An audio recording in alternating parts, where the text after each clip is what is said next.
Bienvenue sur Africa 24 dans cette nouvelle édition du 12-15. Voici les titres de l'actualité. L'opposition togolaise lance un nouvel appel à la mobilisation après le boycott des élections législatives du 20 décembre. Plusieurs actions de contestation contre le pouvoir en place sont prévues pour 2019. Les changements concédés par l'Éthiopie en l'espace d'un an sont fulgurants. Ces bouleversements sont notamment dus au vaste programme de réformes entrepris par le Premier ministre Abiy Ahmed.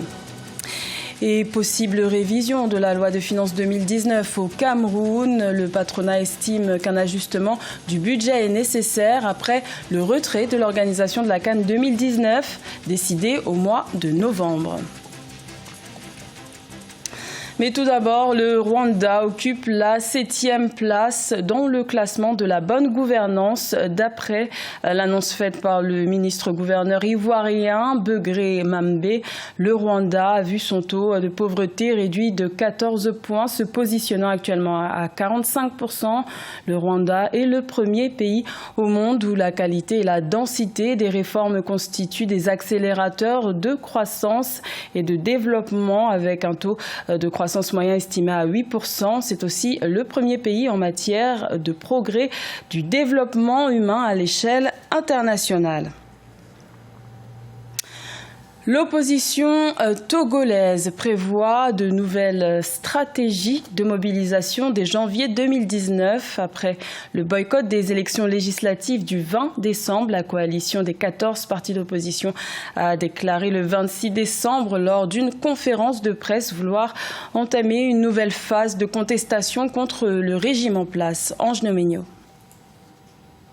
L'opposition togolaise annonce une nouvelle phase de mobilisation après avoir boycotté les élections législatives. Selon elle, les résultats provisoires ne sont pas représentatifs de l'Assemblée nationale. 59 sièges sur 91 pour le parti au pouvoir Union pour la République. L'opposition togolaise prévoit ainsi une série de manifestations à partir du 12 janvier 2019. Ce grand mouvement aura pour principale mission de lutter pour obtenir des réformes constitutionnelles, institutionnelles et électorales avant l'organisation d'élections démocratiques et transparentes, la libération des personnes arbitrairement détenues, le retour des réfugiés et la levée de l'état de siège dans plusieurs localités ainsi que l'arrêt de la destruction des biens et l'enlèvement des citoyens, des autorités religieuses et des leaders d'opinion. Le parti au pouvoir, de son côté, balaie de revers de la main ce nouvel appel de l'opposition togolaise. Selon ses responsables, il s'agit d'un schéma du déjà vu. Ils s'en remettent pour leur part aux institutions de la République pour faire respecter la loi. Effectivement, les enjeux, il faut le reconnaître, ils ne sont plus les mêmes. Visiblement, la coalition sort affaiblie de cet épisode et certains de ses responsables le reconnaissent. Donc aujourd'hui, concrètement, l'enjeu et qui constitue en quelque sorte aussi le souffle qui maintient la coalition, c'est ces réformes. Et tant qu'elles ne seront pas opérées, la coalition aura toujours un argument pour appeler la population à manifester.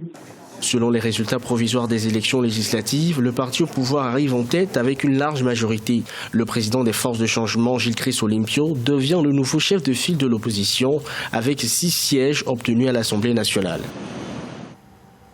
En l'espace d'un an, l'Éthiopie a été soumise à de nombreux changements. Un accord de paix signé avec l'Érythrée, de nouvelles réformes porteuses d'espoir et surtout l'arrivée au pouvoir d'une femme en octobre 2018. Une première pour le pays, un nouvel élan politique impulsé notamment par le Premier ministre Abiy Ahmed qui a pris ses fonctions en avril 2018. Siamlo Victoria Sedje.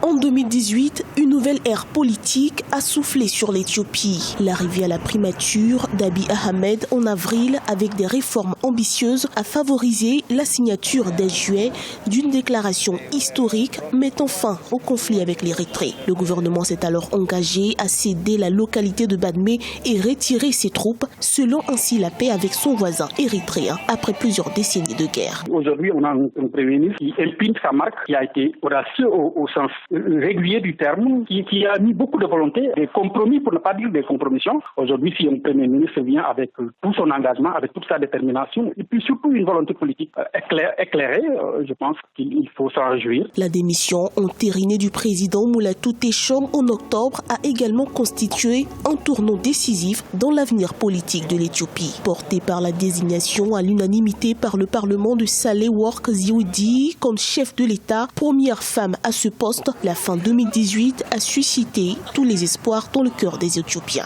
La parité qui est appliquée entre hommes et femmes, je pense que ça aussi, ça fait partie des réformes du Premier ministre. Elle aussi, elle va impulser les réformes qu'on attend d'elle en 2019. Le nouveau gouvernement d'Éthiopie s'est par ailleurs engagé à renforcer l'unité nationale, garantir les droits humains et lutter contre les violences intercommunautaires. À cet effet, une loi instituant une commission de réconciliation a été adoptée par le Parlement lundi 24 décembre 2018. À Madagascar, les résultats provisoires sont tombés. Andra Joël remporte l'élection présidentielle avec 55,66% des suffrages selon la CENI. De nombreux défis attendent le nouveau chef de l'État si les résultats sont validés par la Haute Cour constitutionnelle. Marcel Farba-Maroun et Mariam Adramé. Andra Joël, élu président de la République de Madagascar, selon les résultats provisoires rendus publics jeudi 27 décembre 2018 par la Commission électorale nationale indépendante malgache, le leader du parti TGV Mapar a obtenu 55,66% des voix devant Marc Ravalomanan, ancien chef d'État de 2002 à 2009, qui lui totalise 44,34% des suffrages. Les résultats sont de mon point de vue le fruit d'élections libres, qui ont été constatés par tous, démocratiques, puisqu'il y avait 36 candidats et 2 finalistes. Et puis, surtout, un bon déroulement de ces élections, qui d'ailleurs a été salué par les observateurs internationaux, la communauté internationale, au premier rang desquels l'Organisation des Nations Unies. Les 5 prochaines années seront déterminantes pour le président Andra Joël, notamment sur le plan économique. D'après la Banque mondiale, 75% des 25 millions de Malgaches vivent avec moins de $2 par jour. Tout d'abord, rassembler naturellement toutes les bonnes volontés crédibles et expérimentées qui permettront le décollage de notre pays. Ensuite, naturellement, de mettre en chantier un certain nombre d'infrastructures essentielles à Madagascar qui permettraient de désenclaver des régions et ainsi de lutter contre la pauvreté. Et le troisième défi qui est également très importante, c'est de restaurer, y compris avec force et vigueur, la sécurité sur l'ensemble du territoire national. À 44 ans, Andra Joël deviendra le plus jeune des présidents en exercice en Afrique si la Haute Cour constitutionnelle confirme son élection. En 2009, il pousse son désormais ex-challenger, alors président de la République, à démissionner de son poste avant de prendre le pouvoir. Une situation que la communauté internationale a qualifiée de coup d'État et considérée par Andra Joël comme un soulèvement populaire. Au Cameroun, le retrait de l'organisation de la CAN 2019 pourrait bouleverser le budget de l'année qui va débuter. Le groupement interpatronal du Cameroun préconise une révision des axes prioritaires du budget 2019 pour mieux répondre aux défis actuels du pays. Corinne Kamsefem.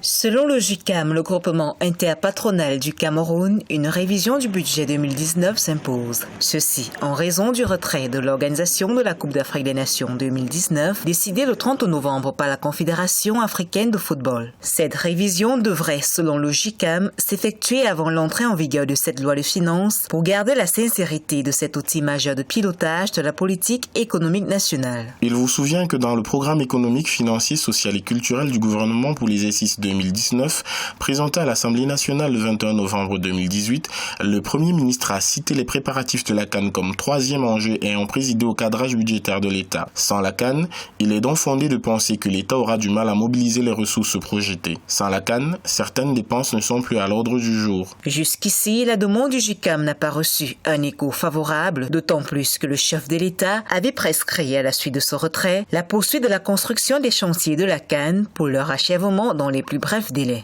On continue de construire des stades, on continue d'investir dans les infrastructures. N'oubliez pas que le gouvernement lui-même se donnait un délai de mars 2019. Donc du coup, il y a les travaux qui se poursuivent.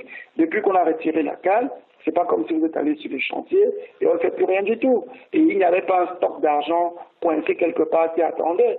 Ce sont des dépenses progressives, programmées et qui évoluent avec les ressources de l'État. On rappelle, la loi de finances 2019 du Cameroun prévoit un budget de 4 850,5 milliards de francs CFA, en hausse comparativement au budget de l'exercice 2018 qui était de 4 689,5 milliards de francs CFA. Dans le reste de l'actualité, l'État sud-africain prévoit de lancer un fonds semi-étatique pour financer les start-up de la tech. Un montant initial d'environ 141 millions de dollars sera mis à disposition pour financer les petites entreprises en démarrage qui développent des solutions technologiques. Pour rappel, les PME représentent 40% des entreprises en Afrique du Sud et pourraient générer 90% des emplois d'ici 2030. Ce journal a été réalisé par l'ensemble de la rédaction. Merci de votre fidélité. L'information continue sur Africa 24.